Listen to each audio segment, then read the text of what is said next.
Trump اور 8 عرب اور مسلم ممالک کے رہنماؤں کے درمیان ایک سربراہی اجلاس کی تجویز دی تاکہ قطر پر اسرائیلی حملے اور غزہ کی جنگ پر بات ہو سکے۔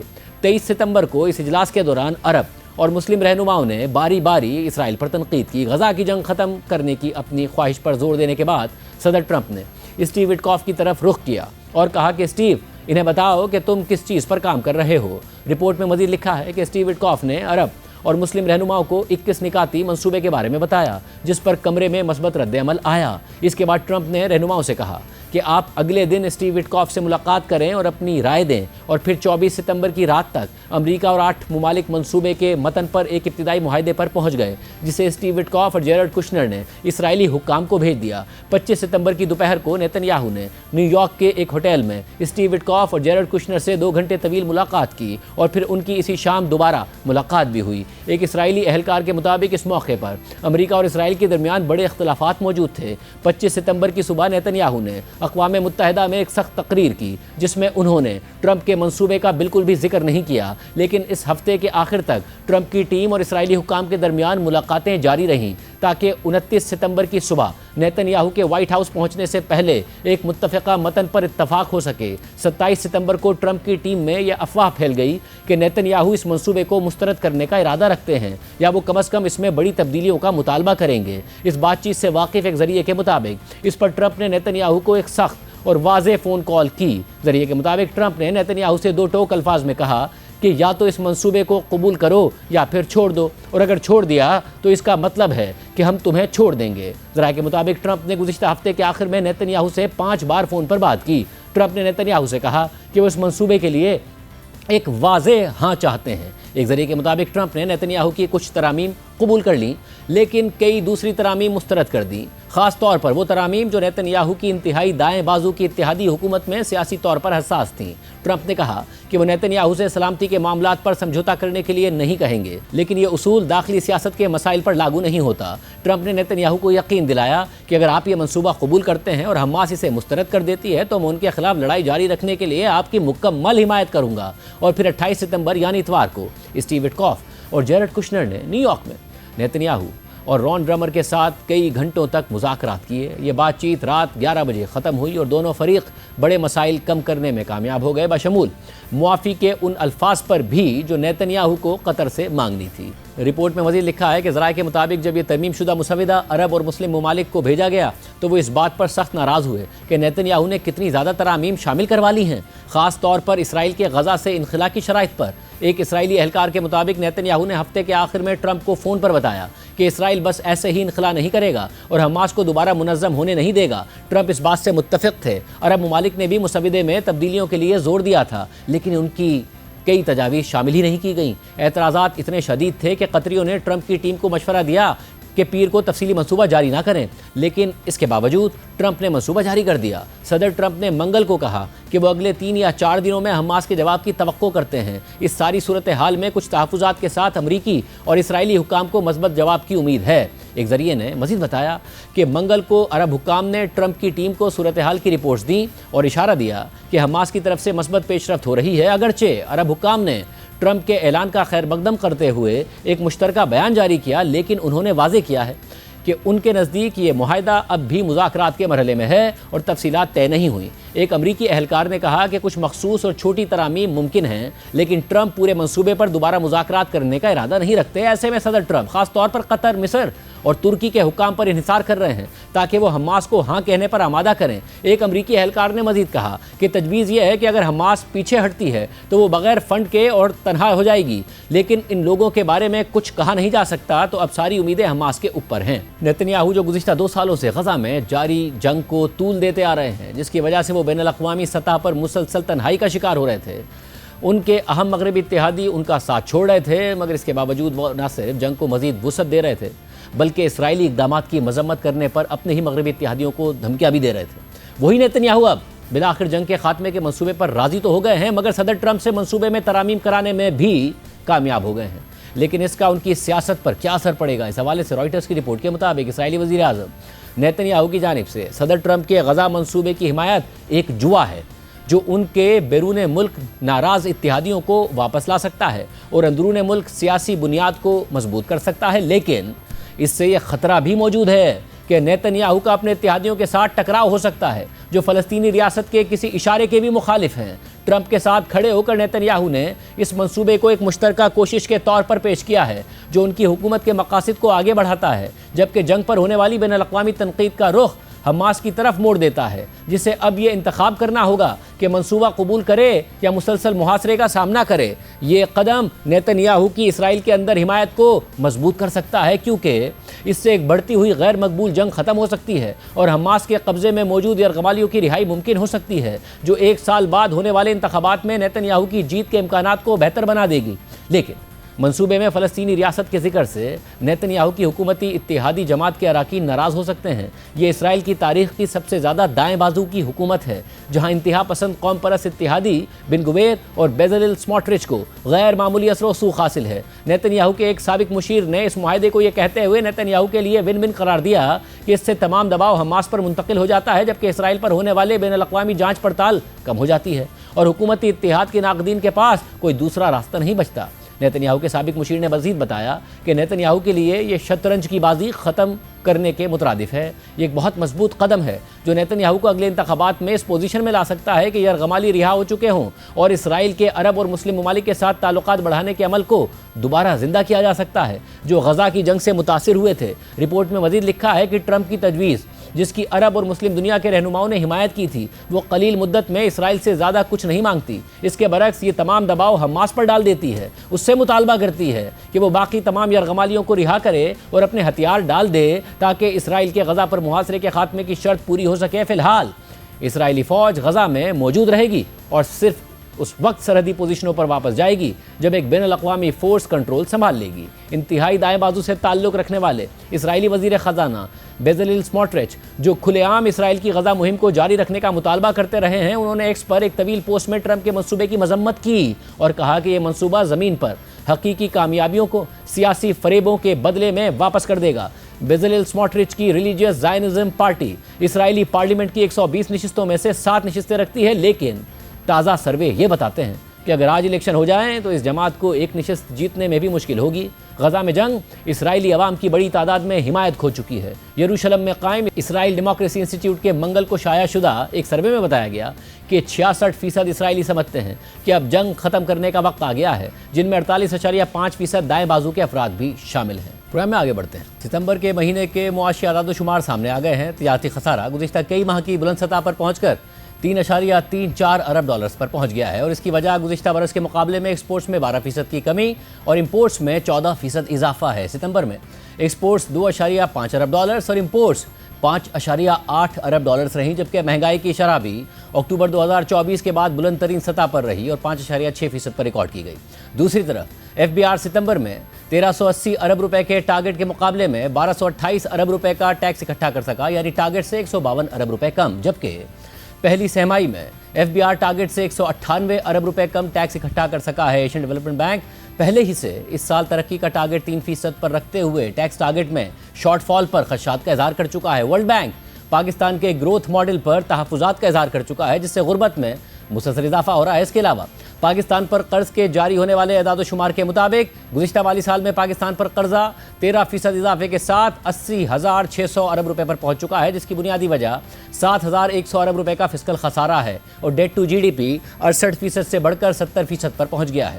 حکومت کی طرف سے بیرونی سرمایہ کاری آنے کے بار کے دعووں کے باوجود ملک میں بیرونی سرمایہ کاری نہ ہونے کے برابر ہے۔ اس مالی سال کے ابتدائی 2 ماہ میں محض $363 ملین کی نیٹ بیرونی سرمایہ کاری ہوئی ہے، جو گزشتہ برس سے بھی 22% کم ہے۔ 2 ارب ممالک کی طرف سے اربوں ڈالرز کی سرمایہ کاری آنے کے دعوے ضرور سامنے آ رہے ہیں، مگر سرمایہ کاری نہیں آئی ہے اور ایسے میں یہ خبر سامنے آئی ہے کہ گھریلو اور دیگر استعمال کی مصنوعات بنانے والی کمپنی پراکٹر اینڈ گیمبل نے پاکستان میں اپنی مینوفیکچرنگ اور کمرشل سرگرمیاں بند کرنے کا اعلان کر دیا ہے اور اب کمپنی کنزیومرز کو اس خطے میں دیگر آپریشنز کے ذریعے مصنوعات فراہم کرے گی۔ کچھ ماہ پہلے کمپنی نے اعلان کیا تھا کہ وہ دنیا بھر میں اپنے آپریشنز کی ریسٹرکچرنگ کرے گی، 7,000 نوکریاں کم کرنے اور اپنی متعدد پروڈکشن سے نکل کر لاگت کم کرنے اور مخصوص پروڈکٹس پر فوکس کرنے کی خبریں سامنے آئی تھیں۔ بلومبرگ کے لیے فصیح منگی اور کامران حیدر کی خبر کے مطابق پراکٹر اینڈ گیمبل پاکستان میں اپنے آپریشنز ختم کرنے والی ایک اور ملٹی نیشنل کمپنی ہے اور یہ ایسی صورتحال میں ہو رہا ہے کہ جب ملک میں کمپنیوں کو کاروبار اور معاشی چیلنجز، منافع باہر لے جانے میں رکاوٹیں اور کمزور ڈیمانڈ کا سامنا ہے۔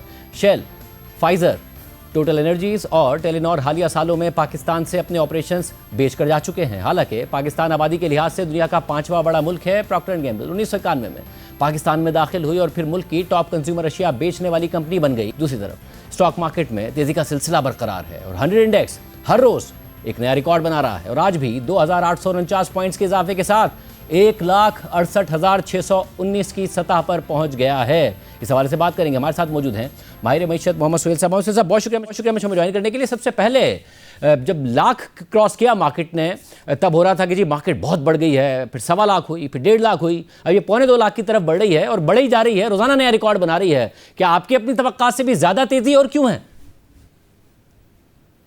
بسم اللہ الرحمن الرحیم. تھینک یو شاہد بھائی. دیکھیں ہماری توقعات سے ذرا جلدی بڑھ گئی ہے, بٹ یہ ہم نہیں کہہ سکتے کہ توقعات یہ نہیں تھی, کیونکہ مارکیٹ کا انڈیکس آپ کو بڑھتا ہوا نظر آ رہا ہے, بٹ مارکیٹ کی جو ویلیویشن ہے اگر ہم اس کو دیکھیں تو وہ ایوریج پی جو پاکستان کا رہا ہے 8 7.5 8 اس کے قریب آ گئی ہیں, وچ مین کہ مارکیٹ نے اپنا ایوریج حاصل کر لیا ہے. 2 سال پہلے جب ہم آپ کے شو پر ہی کہتے رہے کہ یہ بہت اوور ریئیکشن ہے, سری لنکا گانا جو ڈیفالٹ کر گئی تھی ان کا پی 4-5 تھا, پاکستان کا 2 سے نیچے آ گیا تھا, تو اب جا کے وہ چیز نارملائز ہوئی ہے. جو 2 کا پی تھا وہ 8 کا پی ہو گیا ہے. البتہ ایک چیز جس نے مارکیٹ میں 2 سال میں کوئی 4-4.5 گنا اضافہ کیا ہے وہ ہے لیکویڈیٹی. چونکہ 2018 آن ورڈس کوئی 5-6 سال لگاتار حکومت اپنا خسارہ جو ہے وہ لوکل بینک سے پورا کرتی رہی, یعنی پرنٹنگ کرتی رہی, تو وہ جو لیکویڈیٹی تھی وہ بہت زیادہ ہو گئی ہے. اس وجہ سے آپ اسٹاک مارکیٹ میں یہ کریزی بل رن دیکھ رہے ہیں. اور دوسرا یہ ہے کہ یہ جو لیکویڈیٹی ہے, پیسہ ہے لوگوں کے پاس, وہ لگانے کے مواقع بہت کم ہیں. پراپرٹی میں پیسہ جا سکتا ہے, جو ڈالر خریداری مشکل یا امپاسبل ہو گئی ہے, جو پیسہ باہر ملک کے سے ہوتا تھا وہ ختم ہو گئے ہیں. تو بیسیکلی جو اتنی تیزی سے مارکیٹ بڑھی ہے اس کی ریزن اکانومک اسٹیبلٹی کے ساتھ ساتھ بہت زیادہ. اور صاحب جو عام طور پر ہوتا تھا اسٹاک مارکیٹ بڑھتی تھی, پھر پراپرٹی میں بھی ایک ایکٹیویٹی نظر آتی تھی, تو اب پراپرٹی میں اس طریقے سے ایکٹیویٹی نہیں ہو رہی ہے, اس لیے جو لیکویڈیٹی کا فوکس ہے وہ سارا اسٹاک مارکیٹ میں ہے. اور اس کی وجہ کیا ہے کہ پراپرٹی کی طرف لوگ نہیں جا رہے؟ کیا سختیاں ہیں؟ 2 چیزیں ہیں. ایک تو پراپرٹی میں سختیاں ہو گئی ہیں, ود ہولڈنگ ٹیکس FED لگ گیا ہے, سورس آف انکم پوچھی جا رہی ہے, اور بہت زیادہ اوور انویسٹمنٹ کو ڈسکریج کیا گیا ہے. پلس آپ کو پتہ ہے کچھ سال پہلے حکومت نے جو پلاٹس وغیرہ ہے جو حکومت کہتی آ رہی ہے کہ ان پروڈکٹیو ہے, اس کے اسٹرکچر کو بھی ٹیکسیشن میں بھی چینج کیا تھا. تو ایک یہ ریزن ہے کہ پیسہ اتنا تیزی سے پراپرٹی میں نہیں جا رہا جتنا ہم دیکھتے آ رہے ہیں پچھلے 15-20 سال میں جایا کرتا تھا. تو یہی ریزن ہے کہ جو آفیشیل پیسہ ہے, ڈکلیئرڈ پیسہ ہے, اس کے لیے جو ٹرانسپیرنٹ اور آفیشیل ایونیو ہے وہ اسٹاک ایکسچینج ہی ہے. اس لیے میجورٹی آف دا چنک جو پیسوں کا ہے وہ اسٹاک مارکیٹ میں آ رہا ہے, کچھ پراپرٹی میں بھی جا رہا ہے, اور کچھ خاص طور سے جو انڈکلیئرڈ ہے وہ گولڈ اور سلور میں بھی جا رہا ہے. اور صاحب ایسی صورت میں پاکستان سے انویسٹمنٹ کا نکلنا, ابھی کمپنی ہے ظاہر وہ اپنے گلوبل آپریشنز کو ریسٹرکچر کرنے کا اعلان کر چکی تھی, بٹ پراکٹر اینڈ گیمبل کا پاکستان سے میں اپنی جو مینوفیکچرنگ ہے اگر وہ بند کرنے کی خبر آتی ہے, اس کے علاوہ اس سے پہلے کچھ کمپنیز کا انخلا ہوا ہے, فورن انویسٹمنٹ آ نہیں رہی ہے, یہ کنسرننگ ہے معیشت کے آگے بڑھنے کے لیے جب حکومت دعوے کرتی ہے کہ جی اب ہم اسٹیبلائزیشن سے گروتھ کی طرف جائیں گے؟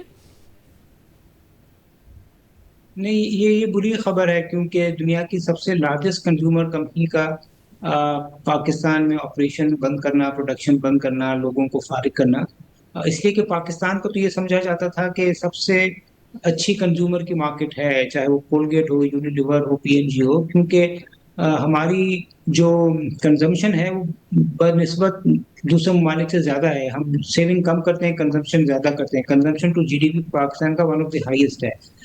اس تناظر میں PNG کا چلا جانا یہ تھوڑا سا سیٹ بیک ضرور ہے, مگر آپ کو یہ نہیں بھولنا چاہیے کہ یہ فارمولا وہ کافی ملکوں میں اپلائی کر رہی ہے. نائجیریا میں بھی یہی انہوں نے فارمولا اپلائی کیا کہ فیکٹری بند کر کے import lead, distribution lead model کو اپنایا, اور پاکستان میں بھی انہوں نے یہی فارمولا اپنایا ہے, جس کی میرے خیال میں سب سے بڑی ریزن ہوگی کرنسی کا گرنا اور 24-25 کروڑ آبادی کی پرچیزنگ پاور کا کم ہو جانا ہے. صاحب، اور ایسے سینیریو میں جب ظاہر اسٹاک مارکیٹ دیکھ رہی ہوتی ہے کہ اگر معیشت میں اسٹیبلٹی آئی ہے تو وہ گروتھ کی طرف جائے گی یا نہیں جائے گی. IMF کے پروگرام میں ہیں ہم، انفلیشن کم ہی ہے مگر 5.6% آئی ہے، یعنی کہ ٹارگٹ سے اوپر، اور دوسرا یا ایکسپیکٹیشن سے اوپر، اور پھر جو FBR ہے وہ ٹارگٹ نہیں پورا کر پا رہا ہے. یہ کنسرنس نہیں ہیں اس وقت مارکیٹ میں؟ نہیں، یہ تھوڑے سے سلپیجز ہیں، جس طرح آپ نے ابتدائی میں جو ایکسپورٹ کا نمبر بتایا ہے یا ٹیکسیشن کے، تھوڑا بہت افیکٹ ہوا ہے، بٹ آئی تھنک وہ سیلاب کی وجہ سے بھی ہے کچھ حد تک، اور کچھ حد تک حکومت پاکستان کی بظاہر لگ رہا ہے کہ پالیسی بھی یہی ہے کہ بہت زیادہ گروتھ کی طرف نہ جایا جائے. اگر ابھی آپ 3 مہینے کے امپورٹ نمبر دیکھیں، باوجود کہ یہ 3 مہینے میں سیلاب کی وجہ سے اکانومک ایکٹیویٹیز متاثر ہوئی ہیں، 13% امپورٹ بڑھ گئی ہے، جو ایک تھوڑا سا کنسرننگ ضرور ہے کہ جب آپ بہت زیادہ انٹرسٹ ریٹ کم کرتے ہیں تو پھر کنزمپشن بڑھ جاتی ہے. تو میرے خیال میں فلڈ کی وجہ سے اوور آل اکانومی میں افیکٹ ضرور ہوگا، مگر جہاں تک ہم انڈسٹریل ایکٹیویٹی دیکھ رہے ہیں جس کا تعلق اسٹاک ایکسچینج سے زیادہ ہے، ایگریکلچر کا کم ہے اور سروس سیکٹر ہے، تو ہمیں لگ رہا ہے جو انڈیکیٹرز ہیں کہ اس سال سروس سیکٹر اور لارج اسکیل مینوفیکچرنگ سیکٹر قدرے بہتر ہوتا ہوا نظر آ رہا ہے 3 مہینے کی ڈیٹا کے حساب سے. مگر 5.8 ارب ڈالر پر امپورٹ جائیں اور ایکسپورٹ 2.5 ارب ڈالرز پر ہی رہیں، نہیں بڑھ رہی. ٹیرف، یہ سارے معاملات، اس میں پاکستان اتنا برا امپیکٹ بھی نہیں ہوا. یہ کنسرننگ ہے کہ کیونکہ ایکسپورٹ لیڈ گروتھ کی جو بات ہوتی ہے وہ پھر خواب ہی رہ جائے گا. میں یہ تو نہیں کہوں گا کنسرننگ ہے، بٹ یہ ضرور ہے کہ توقعات سے اتنا اچھا نہیں رہا، کیونکہ دیکھیں ایکسپورٹ اوور نائٹ تو نہیں بڑھتی، اس کے لیے لانگ ٹرم پالیسیز، پرو ایکسپورٹ پالیسیز ہوتی ہیں. آپ کو پتہ ہے ایکسپورٹ میں بڑے چیلنجز ہیں کہ آلدو آپ ٹیکسٹائل کمپنیز کے جو ریزلٹس آ رہے ہیں اس میں سیلز تو بڑھ رہی ہے، مگر چونکہ انرجی چارجز، ٹیکسیشن اتنا زیادہ ہے کہ بہت زیادہ ایکسپورٹ اورینٹڈ بزنس پروفیٹیبل نہیں رہے ہیں. تو یہ ایک پریشان کن بات ہے، مگر میرے خیال میں کوئی بہت بڑا کنسرن نہیں ہے، کیونکہ پاکستان IMF کے پروگرام کے انڈر ہے، اور IMF کے پروگرام میں ایک حد تک آپ کو کرنٹ اکاؤنٹ ڈیفیسٹ اور پرائمری سرپلس کو مینیج کرنا ہوتا ہے، جو حکومت نے پچھلے سال بھی کیا ہے، اور بظاہر یہ لگ رہا ہے کہ حکومت کسی طریقے سے یا ریمیٹنس کے تھرو یا دوسرے انفلوز کے تھرو کوشش کرے گی کہ current account deficit 1% of GDP سے کم ہی رہے. صاحب، آپ کے ساتھ ہم نے متعدد جو ٹرانسمیشنز کی، آپ اس کا حصہ رہے، پاکستان کے لیے کر ڈالو ٹرانسمیشنز، وہ ریفارمز کر رہی ہے حکومت یا بس ایسے ہی چل رہا ہے؟ IMF جو کہہ رہا ہے اس کو سیٹسفائی کرنے کے لیے کوئی ریفارمز میجر نہیں نظر آ رہے ہیں؟ میرے خیال میں دیکھیں کچھ ایفرٹس ہوئی ہیں انرجی سیکٹر پہ، جو سب سے بڑا پرابلم تھی یا ہول تھا، اس پہ کچھ ڈیولپمنٹ نظر آئی ہے. ایک تو سب سے بڑی ڈیولپمنٹ ہے کہ بجلی کا جو سرکولر ڈیٹ تھا، پہلے اس کو روکا گیا اور پرانے کو بھی سیٹل کر دیا گیا. ابھی جو بینکوں کے ساتھ 1.3 ٹریلین کی ٹرانزیکشن ہوئی ہے، اب ایفرٹ کی جا رہی ہے IMF کی ہدایت کے ساتھ ساتھ کہ گیس سیکٹر کا بھی جو سرکولر ڈیٹ ہے اس کو ریزالو کیا جائے. تو میرے خیال میں تھوڑا سا ریفارمز انرجی سیکٹر میں ہمیں نظر آ رہے ہیں. ٹیکسیشن میں بھی تھوڑے سے ہم نے دیکھے کچھ سیکٹرز کو لانے کی کوشش کی گئی ہے، کچھ امیروں کو ٹیکس لگایا گیا ہے، بٹ اب اس کا جو نیگیٹو فال آؤٹ یہی ہو رہا ہے کہ ہم ایکسپورٹ کے نمبر میں بھی دیکھ رہے ہیں اور دوسرے بھی نمبرز میں دیکھ رہے ہیں کہ اس سے جو ہے جو پروفیٹیبلٹی ہے یا مارجن ہے جو ایک بزنس کو سسٹین کرتا ہے، اس کو گرو کرنے میں فوقیت دیتا ہے، وہ بہت بری طرح متاثر ہوا ہے. اور جو PNG کا چھوڑنا ہے، اس میں جس طرح میں نے کہا کرنسی اور پرچیزنگ پاور کا کم ہو جانے کے ساتھ ساتھ میرے خیال میں جو اوور آل ٹیکسیشن ہے کارپوریٹ سیکٹر پہ، یہ ساری بڑی کمپنیاں ہیں، ان پہ 10% سپر ٹیکس بھی ہوتا ہے، وہ ایک بہت زیادہ ڈی موٹیویٹنگ فیکٹر ہے، جس کی وجہ سے PNG نے نائجیریا کے بعد پاکستان کا انتخاب کیا ہے کہ وہاں پہ آپریشن بند کیے جائے. بہت شکریہ. آج کے پروگرام میں اتنا ہے. اجازت دیجیے. اللہ حافظ.